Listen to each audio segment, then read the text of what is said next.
نحمده ونصلي ونسلم على رسوله النبي الكريم وعلى آله وأصحابه أجمعين.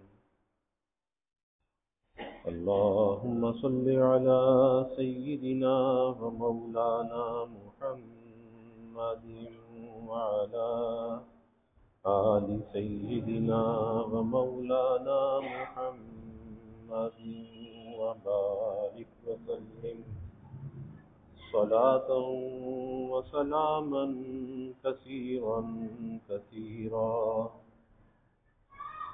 توفیق الہی اپنے مرشد پاک کی برکت سے عشاء کی اس نشست میں فضائل ایمان کا درس چل رہا ہے. اللہ تعالیٰ اس درس کی برکت سے ہمارے ایمان کی حفاظت فرمائے اور موت تک قبر تک اللہ ہمارے ایمان کو سلامت رکھے. ایمان کی صفات اور اس کی خصلتوں کے بارے میں بات چل رہی ہے. جو حدیث مبارکہ گزشتہ 2 روز سے اس پر بات چل رہی تھی، اس میں اللہ کے حبیب صلی اللہ علیہ وسلم نے فرمایا کہ مومن غیرت مند ہوتا ہے اور اللہ تعالیٰ تو سب سے بڑے غیرت مند ہے، یعنی سب سے زیادہ حیا والے ہیں، اور مومن کے اندر بھی حیا ہے اور یہ حیا اس کے ایمان کا شعبہ ہے. دوسری حدیث مبارکہ میں اللہ کے حبیب صلی اللہ علیہ وسلم نے فرمایا مومن ہر حال میں خیر و بھلائی میں ہوتا ہے. عجیب بات ہے، مومن ہر حال میں خیر و بھلائی میں ہوتا ہے اور اس کے سامنے اس کی جان ایسے حال میں نکالی جاتی ہے، یعنی اس کا قبض روح ہوتا ہے، ایسے حال میں اس کی جان نکالی جاتی ہے کہ وہ اللہ تعالیٰ کی تعریف کر رہا ہوتا ہے. اللہ نصیب فرما دے. اب پہلی بات یہ بیان فرمائی کہ مومن ہر حال میں خیر و بھلائی میں ہوتا ہے. اب اس دنیا کے اندر اس ایمان کی بڑی برکت یہ ہے کہ مومن یہ دنیا کی جو زندگی ہے تو یہ 2 حالتوں سے خالی نہیں ہے. یا تو انسان خوشی کی حالت میں ہوتا ہے یا غم کی حالت میں ہوتا ہے، یا صحت کی حالت میں ہوتا ہے یا بیماری کی حالت میں ہوتا ہے، یا خوشگواری میں ہوتا ہے یا ناگواری میں ہوتا ہے، امیری میں ہوتا ہے یا غریبی میں ہوتا ہے. اور یہ دونوں چیزیں ساتھ ساتھ اس دنیا کے اندر چل رہی ہوتی ہیں، کیونکہ اصل سکھ جو ہے، اصل چین، اصل آرام اور راحت وہ تو جنت میں جا کر ملے گا. اور جنت ایسی جگہ ہے کہ جہاں پر کوئی دکھ نہیں، کوئی پریشانی نہیں، کوئی بیماری نہیں، کوئی بڑھاپا نہیں. جنت ایسی اللہ نے ایسی بنائی ہے. لیکن دنیا کے اندر انسان دونوں چیزوں سے گزرتا ہے، دونوں قسم کے حالات ہیں. اب ایمان کی برکت یہ ہے کہ اگر انسان کو خوشی ملتی ہے، راحت ملتی ہے، صحت ملتی ہے تو یہ اللہ کا شکر ادا کرتا ہے، اور اس خوشی پر شکر کے ذریعے سے، نعمت پر شکر کے ذریعے سے یہ اللہ کے قرب کو حاصل کرتا ہے. تو وہ اس کے لیے خوشحالی جو ہے خیر اور بھلائی کا ذریعہ ہوتی ہے، کیونکہ یہ ایمان کی صفت ہے کہ بندہ، اس کا یہ عقیدہ ہے، اس کا یقین ہے کہ جو دینے والی ذات ہے وہ تو اللہ کی ہے. تو جب اللہ کی طرف سے ہے تو اس کا شکر ادا کرتا ہے. یا اللہ تیرا شکر ہے. کھانا بھی کھاتا ہے، بظاہر تو پیٹ بھرنے کے لیے کھاتا ہے، اپنی ضرورت کو پورا کرنے کے لیے کھاتا ہے، لیکن جب اس کھانے کو سنت کے مطابق کھاتا ہے، اس کھانے پر اللہ کا نام لیتا ہے، کھانا کھا کر اللہ کا شکر ادا کرتا ہے، اس کا یہ کھانا بھی عبادت بن جاتا ہے. اس لیے کھاتا ہے کہ سرکاری مشین ہے، اس کی حفاظت کرنی ہے، تو اس کی حفاظت کرنے کے لیے اس کی ضروریات کو پورا کرنا ہے. اللہ اس پر بھی اجر دیتا ہے. اللہ کی اس مشین کی حفاظت کر رہا ہے، اس دیے ہوئے وجود کی حفاظت کر رہا ہے، تو اس کا جو کھانا ہے وہ بھی عبادت ہے. یہ اگر ملازمت کرتا ہے، اگر یہ تجارت کرتا ہے تو بظاہر تو لگتا ہے کہ دنیا کا کوئی دھندا ہے، لیکن اگر اس کی تجارت، اس کی ملازمت حلال کے لیے ہے، لقمہ حلال کے لیے ہے، اس کے اندر یہ فکر ہے کہ میں نے حلال کو حاصل کرنا ہے، میں نے حرام کو سے دور بھاگنا ہے، حرام کو چھوڑنا ہے، تو وہ تجارت بھی عبادت ہے، وہ ملازمت بھی عبادت ہے۔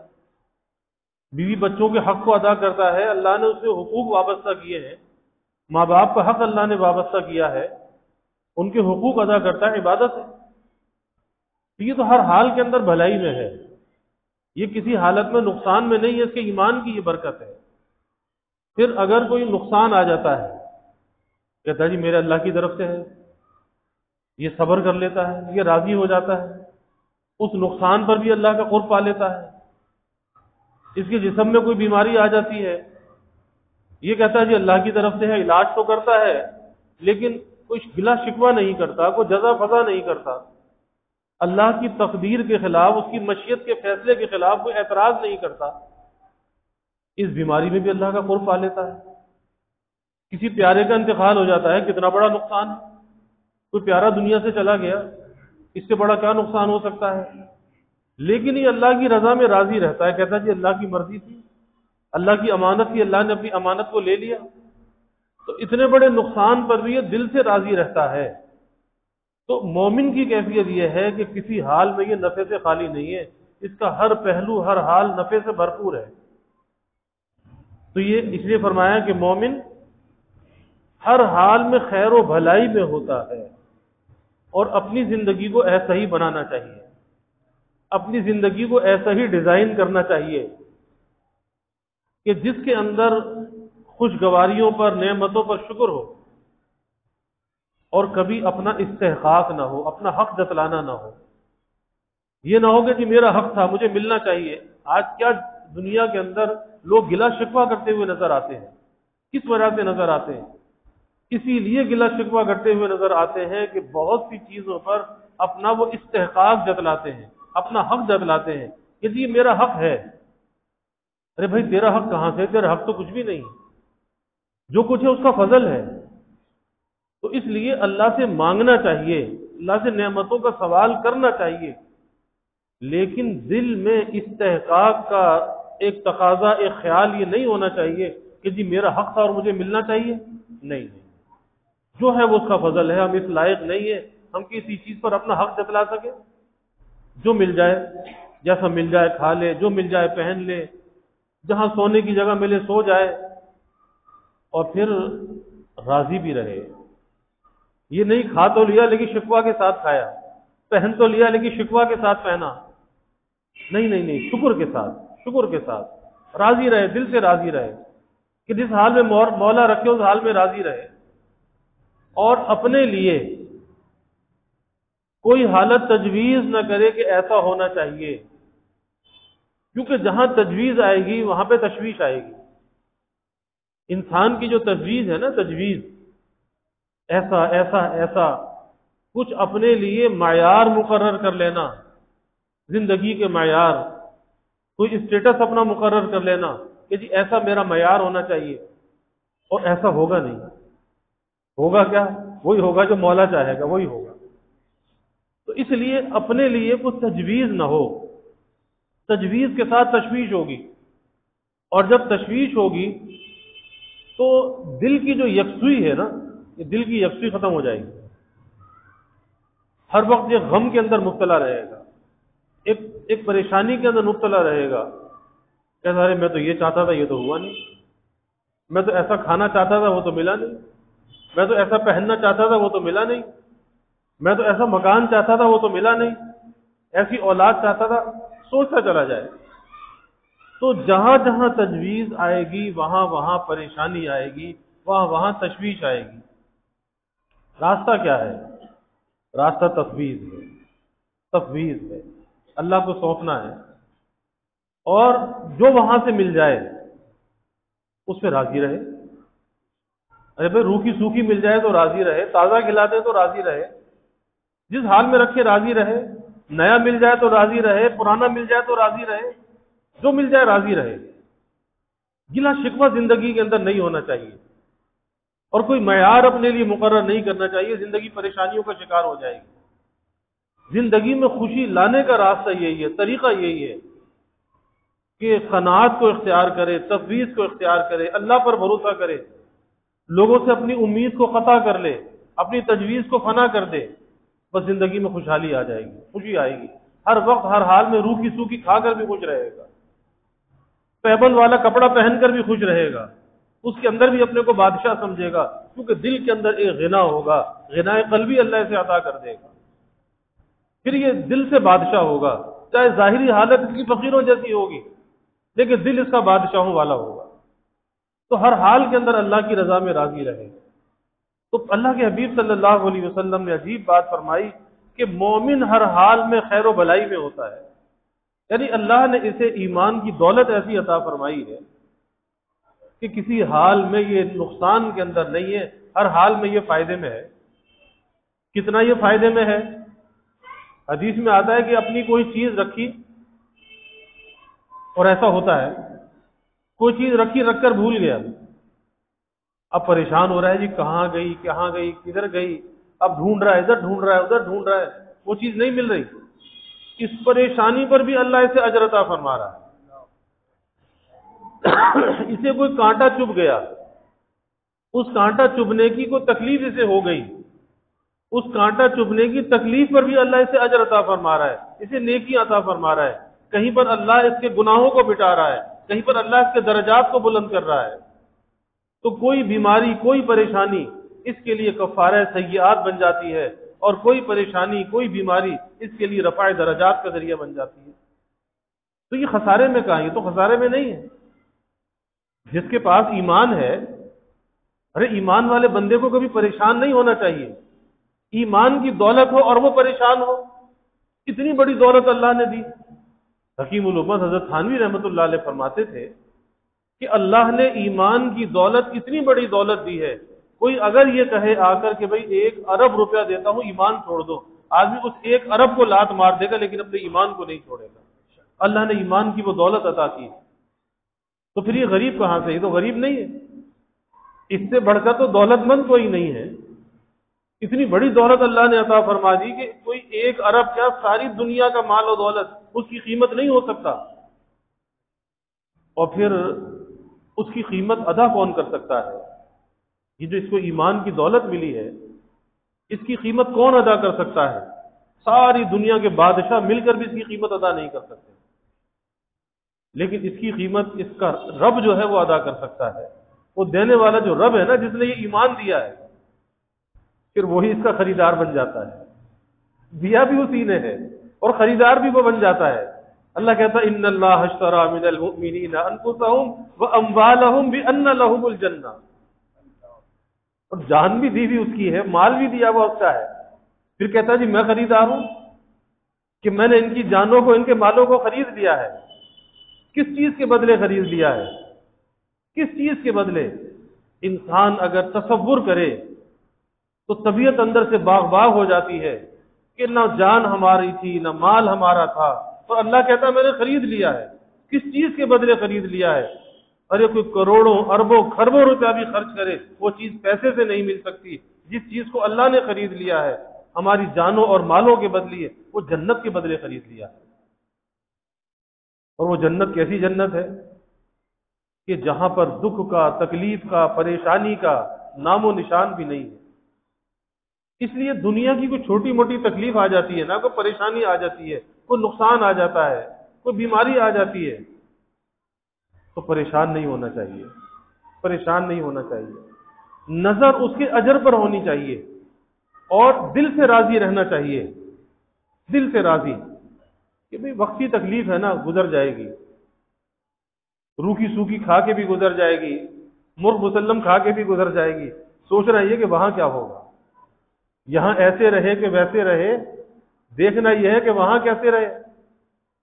تو ایک ایسا مزاج بن جائے، ایک ایسی طبیعت بن جائے، ہر حال میں اللہ کی رضا میں راضی رہے، راضی رہے، اور زبان پہ گلا شکوہ نہ ہو، شکوہ نہ ہو، شکایت نہ ہو، زندگی کے کوئی معیارات مقرر نہ کرے، اپنے لیے کچھ تجویز نہ کرے، بلکہ یہ راستہ اپنی تجویز کو فنا کرنے کا راستہ ہے۔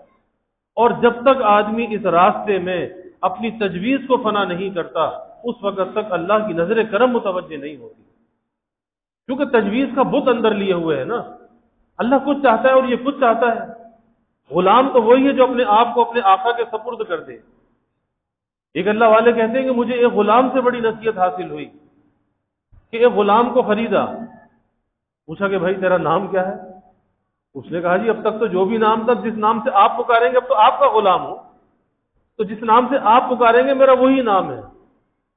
پوچھا کہ بھائی کھاتا کیا ہے؟ کہا جی اب تک تو جو بھی کھاتا تھا، لیکن اب تو چونکہ آپ کا غلام ہوں نا، آپ جو کھلائیں گے میں کھاؤں گا. پہنتا کیا ہے؟ کہا اب تک جو بھی کچھ پہنتا تھا، لیکن اب چونکہ آپ کا غلام ہوں، آپ جو پہنائیں گے میں وہ پہنوں گا.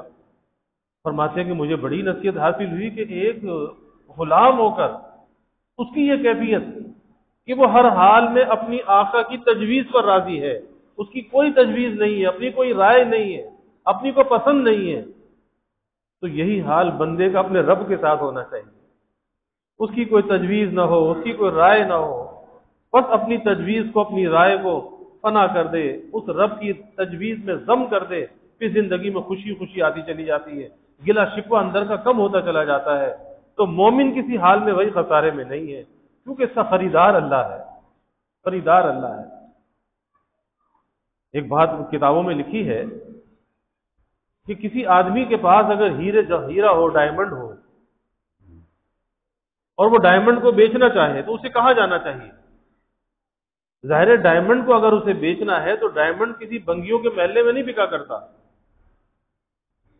کوئی اگر اس بستی میں لے کر چلا گیا کہ جو بنگیوں کی بستی ہے، تو وہاں کو ٹکے آنے کی قیمت لگائے گا، وہ اس کی قیمت ہوگی نہیں.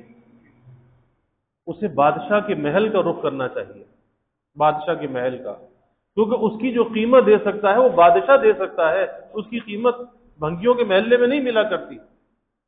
اسی طرح اللہ نے جو ایمان کا ڈائمنڈ دیا ہے، اس ایمان کے ڈائمنڈ کی جو قیمت ہے وہ اس دنیا میں نہیں ملا کرتی. یہ تو بہت تنگ و تاریک دنیا ہے، اس کا جو صلہ ہے، اس کی جو قیمت ہے وہ آخرت میں ملنے والی ہے.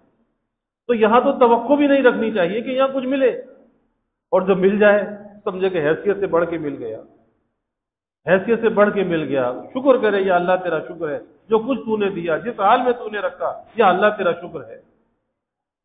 اور پھر زندگی کے اندر خوشحالی بھی تو اسی راستے سے آتی ہے نا، جب بندہ شاکر محض بن جاتا ہے، شکر کی عادت کو اپنا لیتا ہے، اللہ اس کی نعمتوں کو بڑھاتا چلا جاتا ہے. ایک حال بن جائے، ایک دل کی کیفیت بن جائے کہ ہر حال کے اندر اللہ کی نعمتوں میں غور کرے، سوچے، پھر سوچے کہ میں اس لائق نہیں تھا، یا اللہ تیرا شکر ہے کہ تو نے فضل فرما دیا. تو مومن کسی بھی حال کے اندر ہے، خیر و بھلائی کے ساتھ ہے.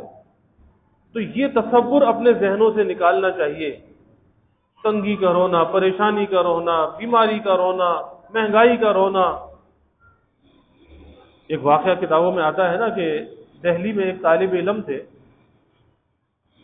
اور وہ زمانہ ایسا تھا کہ آج جیسے مدارس کے اندر کچن ہوتے ہیں، طلبہ کو کھانا دیا جاتا ہے، تو پہلے تو ایسا نہیں ہوتا تھا. پہلے تو طالب علم پڑھنے کے لیے استاد کے پاس آتا تھا، تو استاد کہتا تھا بھائی پڑھانے سے تو انکار نہیں ہے، تم کھانے کا انتظام کر لو. اب کہیں مختلف گھروں میں کھانا بن جاتا تھا، اور وہاں سے کھانا لیتے تھے اور کھانا کھاتے تھے، پڑھتے تھے اور چلے جاتے تھے. تو آج کل تو بڑی عیش کی پڑھائی ہے، بڑی راحت کی پڑھائی ہے، یعنی بالکل وی آئی پی ٹریٹمنٹ ہے طلبہ کے ساتھ جو ہے. پھر بھی طلبہ نہیں پڑھتے، پھر بھی محنت نہیں کرتے. تو پہلا زمانہ ایسا تھا. تو وہ طالب علم پڑھنے کے لیے استاد کے پاس آئے. استاد نے کہا کہ بھائی پڑھانے سے تو انکار نہیں ہے، تو اپنے کھانے کا انتظام کر لو. تو میں پڑھا دوں گا، لیکن آپ کے رہنے کا انتظام تو ہے، کھانے کا انتظام ہمارے پاس نہیں ہے. تو بستی میں کسی گھر سے انتظام کر لو. کہنے لگا جی جو آپ کا کام ہے آپ اپنا کام کریں،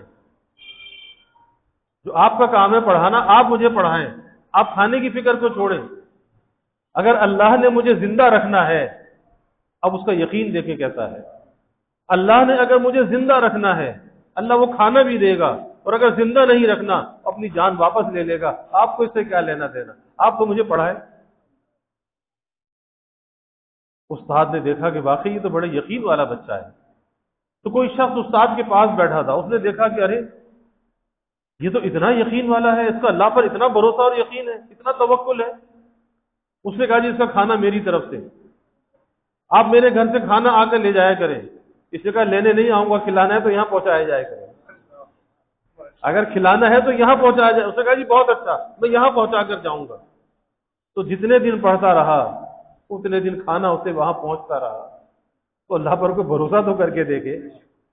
اللہ غیب سے راستے نکالتا ہے. وَمَن يَتَّقِ اللَّهَ يَجْعَل لَّهُ مَخْرَجًا وَيَرْزُقْهُ مِنْ حَيْثُ لَا يَحْتَسِبُ. کھلی آنکھوں مشاہدہ ہو جاتا ہے. اللہ پر بھروسہ کر کے تو دیکھ. اللہ کہتا ہے ایسی جگہ سے رزق دوں گا تیرا وہم و گمان بھی نہیں ہوگا. اس کا یقین کیسا ہے؟ اگر اس کو زندہ نہیں رکھنا اپنی جان واپس لے لے گا. کس بات کا غم ہے؟ کوئی غم کی بات نہیں ہے. اللہ ایسا یقین، ایسا بھروسہ ہمیں بھی عطا فرما دے. تو مومن ہر حال میں خیر و بھلائی میں ہوتا ہے. یہ رونا دھونا، یہ شکوہ شکایت، یہ تنگی، یہ پریشانی، اس کو چھوڑ دینا چاہیے. اللہ سے لو لگانی چاہیے، اللہ پر بھروسہ کرنا چاہیے. اللہ کافی ہے. حسبنا اللہ و نعم الوکیل، حسبنا اللہ و نعم الوکیل. ارے بھائی اس کے اندر سوچ نا، میرے لیے میرا اللہ کافی ہے. فَسَيَكْفِيكَهُمُ اللَّهُ وَهُوَ السَّمِيعُ الْعَلِيمُ.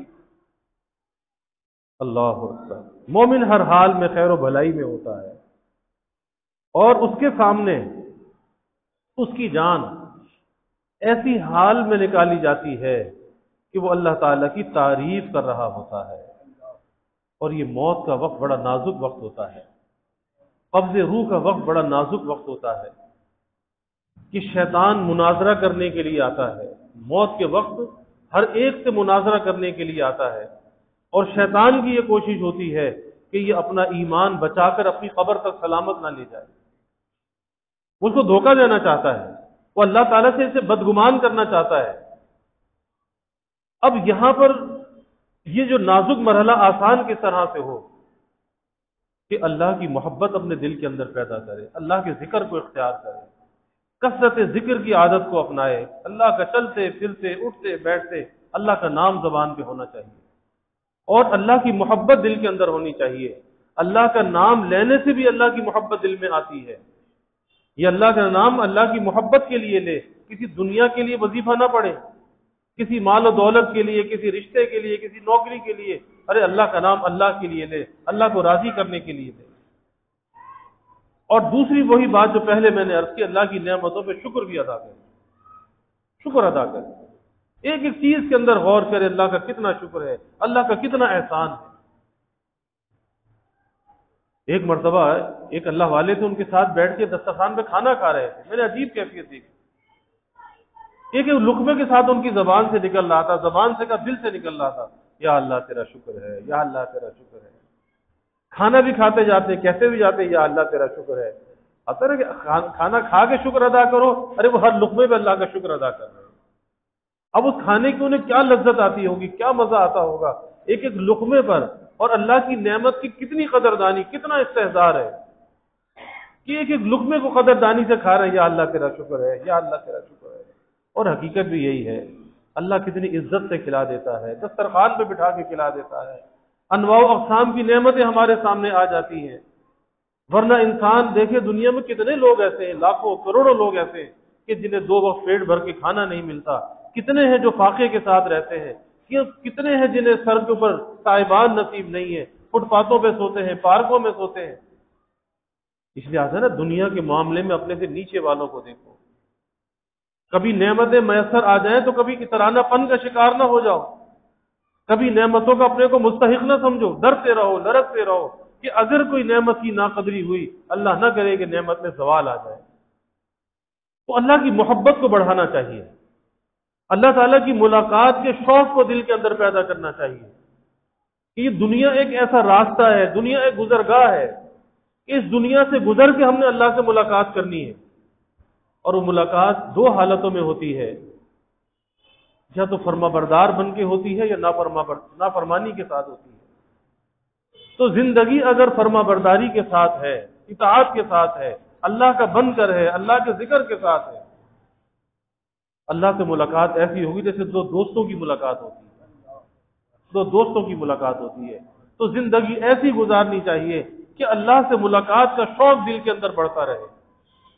پھر جب موت کا وقت آتا ہے، پھر موت اسے مبغوض نہیں ہوتی، ناپسند نہیں ہوتی، بلکہ موت اسے محبوب ہوتی ہے. اور پھر اللہ تو اپنے ایمان والے بندے پر بڑا مہربان ہے کہ نیک آدمی، ایمان والا بندہ جو نیکی کے ساتھ زندگی گزارتا ہے، اللہ موت سے پہلے جنت اس کے سامنے کر دیتا ہے، اور جو جنت کو دیکھتا ہے خوشی خوشی اس کی روح قبض ہو جاتی ہے، روح اس کی نکل جاتی ہے، اسے احساس بھی نہیں ہوتا کہ کیسے جسم سے روح نکل گئی۔ اللہ کے حبیب صلی اللہ علیہ وسلم نے ملک الموت سے پوچھا کہ میرے امتی کی روح کیسے قبض کرتے ہو؟ تو عرض کیا کہ یا رسول اللہ صلی اللہ علیہ وسلم، یعنی امت کا کتنا خیال ہے کہ آپ کے خود دنیا سے جانے کا وقت ہے اور آپ فرما رہے ہیں کہ میرے امتی کی روح کیسے قبض کرتے ہو؟ ایسا نبی کسی کا ہوگا؟ پھر ایسے نبی سے محبت نہ ہو، ایسے نبی کا اتباع نہ ہو؟ اس وقت بھی اپنی امت کا فکر ہے۔ کہا جی میں اگر کسی اور کی روح قبض کرتا ہوں تو پورا پنجہ اس کے سینے میں گڑا دیتا ہوں، لیکن آپ کے امتی کی روح قبض کرتا ہوں تو صرف ایک انگوٹھا رکھتا ہوں اور اس کی روح کو قبض کر لیتا ہوں، یعنی اسے تکلیف نہیں دیتا۔ ایسے جیسے آٹے میں سے بال نکال لیا جائے ایسے جسم سے روح نکال لی جاتی ہے۔ اس لیے زندگی ایسی نیکی کے ساتھ، طاعت کے ساتھ، اللہ کے ذکر کے ساتھ گزارنی چاہیے کہ موت جو ہے وہ محبوب ہو، موت سے نفرت نہ ہو، موت سے بغض نہ ہو، اللہ کی ملاقات کا شوق دل میں ہو، اور یہی سوچنا چاہیے کہ موت تو مومن کا تحفہ ہے، اور تحفہ اچھی چیز ہوا کرتی ہے، تحفہ بری چیز نہیں ہوتی، اور موت ایک ذریعہ ہے اس مقصود تک پہنچنے کا کہ جہاں پر اللہ کا دیدار ہوگا، اللہ کی ملاقات ہوگی۔ تو جو چیز ذریعہ بن جائے اللہ کے دیدار اور ملاقات کا، اس کے انعامات کا اور اس کی دائمی نعمتوں کا، بھلا اس سے کوئی نفرت کرنی چاہیے؟ اس سے تو پیار ہونا چاہیے، اسے تو محبوب رکھنا چاہیے۔ اس لیے اللہ کی نعمتوں کو محبوب رکھنا، اس کا شکر ادا کرنا، اور اپنی موت کے لیے مرنے سے پہلے اس کی تیاری کرنا، پھر موت کے وقت اللہ موت کو محبوب کرا دیتا ہے، پھر اپنی ملاقات کا شوق عطا کرتا ہے، اور پھر اس حال میں اس کی جان نکلتی ہے اللہ کی تعریفیں کرتا ہوا جاتا ہے، اللہ کا ذکر کرتا ہوا جاتا ہے، پیچھے والے تو رو رہے ہوتے ہیں لیکن یہ خوشیوں کے ساتھ اللہ کے پاس جاتا ہے اور اس جان کو اللہ کے سپرد کر دیتا ہے، کیونکہ اس کو پتا ہے کہ وہاں جو نعمتیں ہیں، اس قید خانے سے آزادی مل رہی ہے، تو قید خانے سے آزادی پر خوشی ہوتی ہے، غم نہیں ہوتا، اور یہ دنیا قید خانہ ہے، اس لیے اس سے آزادی پر غم زدہ نہیں ہونا چاہیے، آزادی پر خوش ہونا چاہیے۔ اللہ تعالی ہمیں عطا فرمائے، نصیب فرمائے۔ وآخر دعوانا الحمد للہ رب العالمین، والعاقبۃ للمتقین، والصلاة والسلام علی اشرف الانبیاء والمرسلین۔ اللہم صل علی سیدنا و مولانا محمد وعلی آل سیدنا و مولانا محمد وبارک وسلم۔ ربنا آتنا فی الدنیا حسنہ وفي الآخرة حسنة وقنا عذاب النار۔ ربنا أتمم لنا نورنا واغفر لنا إنك على كل شيء قدير۔ اللهم أعنا على ذكرك وشكرك وحسن عبادتك۔ اللهم إنا نستعينك على طاعتك۔ اللهم وفقنا لما تحب وترضى من القول والعمل والفعل والنية والهدى، إنك على كل شيء قدير۔ اللهم ارزقنا حبك وحب حبيبك صلى الله عليه وسلم۔ اللهم ارزقنا شهادة في سبيلك واجعل موتنا ببلد رسولك، یا اللہ یا رحمان یا رحیم یا کریم یا ارحم الراحمین یا اکرم الاکرمین۔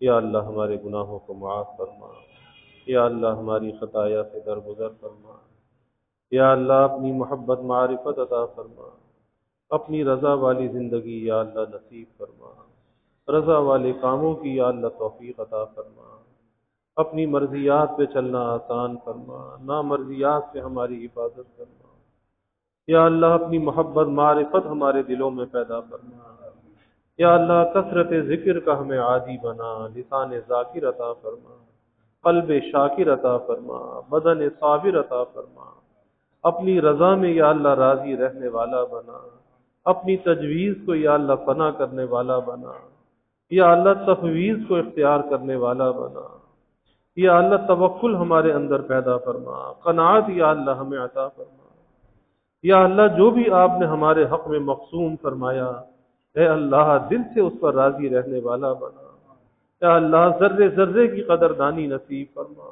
یا اللہ جو بھی عطا کیا بلا استحقاق کے عطا کیا، یا اللہ ہمارا کوئی حق نہیں تھا، کوئی استحقاق نہیں تھا۔ اے اللہ آپ نے فضل فرمایا، بے حساب نعمت عطا فرمائی۔ یا اللہ اس کی قدردانی کی توفیق عطا فرما، شکر گزاری کی یا اللہ توفیق عطا فرما۔ ہماری شامت اعمال سے یا اللہ ہماری حفاظت فرما، ہر قسم کے ابتلا اور آزمائش سے یا اللہ ہماری حفاظت فرما۔ یا اللہ نعمتوں کے زوال سے، نعمتوں میں قلت اور دقت کے آنے سے، عافیت کے لوٹ جانے سے، یا اللہ تیرے غصے سے، ناگہانی آفات و بلیات سے یا اللہ تیری پناہ چاہتے ہیں۔ اے اللہ تو اپنی پناہ میں لے لے، یا اللہ تو اپنی حفاظت میں لے لے۔ ہم کمزور ہیں، ضعیف ہیں یا اللہ، کسی قسم کے امتحان اور آزمائش کے لائق نہیں یا اللہ۔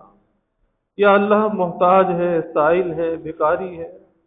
یا اللہ یہاں بھی دنیا میں تیری نعمتوں کے محتاج، آخرت میں بھی تیری نعمتوں کے محتاج، تیری عطا کے، تیرے جود و سخا کے یا اللہ محتاج ہیں۔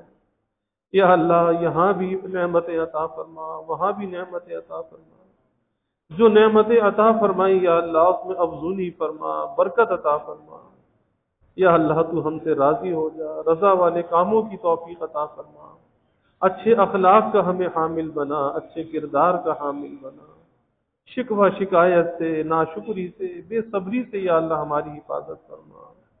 یا اللہ ہمیشہ شکر گزاری کی توفیق عطا فرما۔ یا اللہ ہمارے ملک پر اپنی رحمتوں کا نزول فرما، اس ملک کو امن کا، سلامتی کا گہوارہ بنا۔ یا اللہ ہر قسمی بد امنی، بے چینی، بے سکونی کو دور فرما۔ یا اللہ دشمنان اسلام کی جو بھی سازشیں ہیں ناکام بنا، اس ملک کی جغرافیائی سرحدوں کی بھی حفاظت فرما، نظریاتی سرحدوں کی بھی حفاظت فرما۔ یا اللہ اس میں امن استحکام عطا فرما، معاشی، معاشرتی، اخلاقی استحکام عطا فرما۔ یا اللہ مہنگائی کے، گرانی کے عذاب سے نجات عطا فرما، سب کے گزر بسر کو آسان فرما، سب کے سفید پوشی کے بھرم کو قائم فرما، کسی کو مخلوق کے آگے رسوا نہ فرما، مخلوق کے آگے سوال کی ذلت سے بچا، عزت آبرو والی زندگی عطا فرما، ستاری والی زندگی عطا فرما۔ یا اللہ یہاں بھی ستاری فرما، وہاں بھی ستاری فرما، اپنے حبیب صلی اللہ علیہ وسلم کی شفاعت نصیب فرما، آپ کی شفاعت سے یا اللہ جنت کا ٹھکانہ عطا فرما، آپ کا جوار اور دیار ہمیں نصیب فرما۔ یا اللہ سب کی اولادوں کو نیک صالح بنا، آنکھوں کی ٹھنڈک بنا۔ یا اللہ والدین کے لیے راحت کا ذریعہ بنا، اولاد کا مستقبل تابناک بنا، والدین کو اولاد کی خوشیاں دیکھنا نصیب فرما۔ یا اللہ جو بچے بچیاں بے نکاح بیٹھے ہیں ان کے لیے نباہ والے جوڑ کے رشتے عطا فرما۔ یا اللہ بے اولادوں کو نیک صالح اولاد عطا فرما، جو اولاد نرینہ چاہتے ہیں نیک صالح بیٹے عطا فرما۔ یا اللہ سب کی دامن مراد کو خوشیوں سے، نعمتوں سے، راحتوں سے بھر دے، ہر دکھ کو، ہر غم کو، ہر پریشانی کو یا اللہ دور فرما دے۔ یا اللہ ہماری اس مسجد کی توسیع و تعمیر کے مرحلے کو آسان فرما، غیب کے خزانوں سے یا اللہ اس کی ہر ضرورت کو پورا فرما، اپنے مخلص بندوں کے قلوب کو یا اللہ متوجہ فرما، مستقبل کے یا اللہ جو بھی عزائم ہے یا اللہ اس میں کامیاب فرما، آسانی فرما، ہر قسم کے موانع سے، رکاوٹوں سے دور محفوظ فرما۔ یا اللہ جو بھی اس کے معاونین ہیں، تعاون کرنے والے، انہیں اپنے پاس سے بہترین جزا عطا فرما، دارین کی دائمی نعمتیں یا اللہ عطا فرما۔ یا اللہ جو ہم نے مانگا وہ بھی عطا فرما، جو نہ مانگ سکے وہ بھی عطا فرما، ہمیشہ اپنے سے مانگنے والا بنا، ہمیشہ ہماری دعاؤں کو قبول فرما، اپنی بارگاہ میں مستجاب الدعوات بنا۔ ربنا تقبل منا انك انت السميع العليم وتب علينا انك انت التواب الرحيم وجزى الله عنا محمدا صلى الله عليه وسلم ما هو اهله وصلى الله تعالى وسلم على النبي الكريم آمين برحمته۔